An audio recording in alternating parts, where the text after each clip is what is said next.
ethos. Would you calm down? Just calm down. Seriously, are there two words that put together are any less helpful in a situation than that when someone tells you to calm down? Probably not, but I'm going to try anyway because I know that so many of us, myself included, struggle with anxiety from time to time. I'm Paul Goldsmith, a creative coach and entrepreneur, and you're listening to the Creative Coach Cast. If you pride yourself on being a multitasker or are known as the person who gets stuff done, you likely also deal with a fair amount of anxiety. There's so much to do, so little time. No judgment here, just some encouragement and an invitation to pause and relax. The world doesn't need you to do everything. We just need you, your non-anxious presence, to show up and be present. What would it look like to be fully present and not constantly worrying about conversations that happened last week or 5 minutes ago, or mentally scrolling through all the things you have to do later or people you have to talk to and get back with?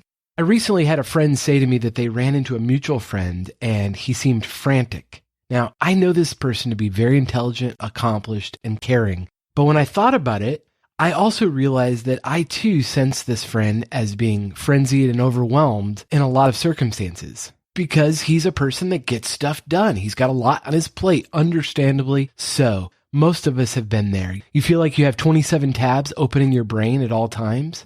What if you could have one tab open at a time, all the time, to lessen the daily mental load? Let me add a caveat. If you're struggling with depression or have experienced trauma in some way, you may need to talk to a professional licensed counselor, and I'd encourage you to do that. I think that's really important. That's not what I'm talking about here. I'm just talking about that low-level restlessness and nagging feeling you're overcommitted and can't get it all done. Spoiler alert, you can't, nor should you. So then what? I invite you to take the next step, to calm your anxiety by taking an inventory of all the things on your mind. Get it off your mind and onto paper. Write down everything that has your attention or causing you to worry.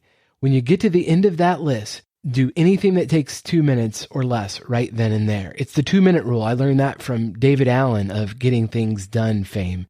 Everything else on your list, write down the next action.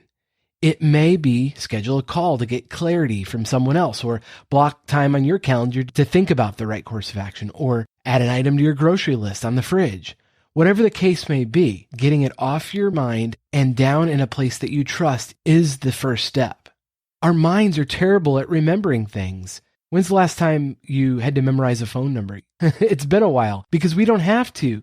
Our phones do that for us. So why are you trying to keep track of everything else that comes to mind? How much more peaceful and present would you be if you were only engaged with one thought at a time?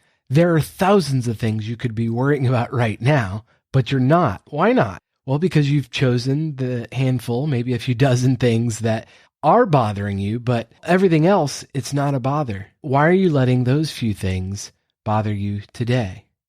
The other day I was flying home, and after the plane was entirely boarded, the flight attendant let us know that we were waiting for a new pilot to come on from another flight, but that's all the information she had. I could immediately sense the lady across the aisle shuffling very uncomfortably. I heard her let out a whimper that sounded a little bit like one a child makes when you tell them it's their bedtime. I noticed with each minute her frustration growing and her anxiety exponentially increased, as did her volume.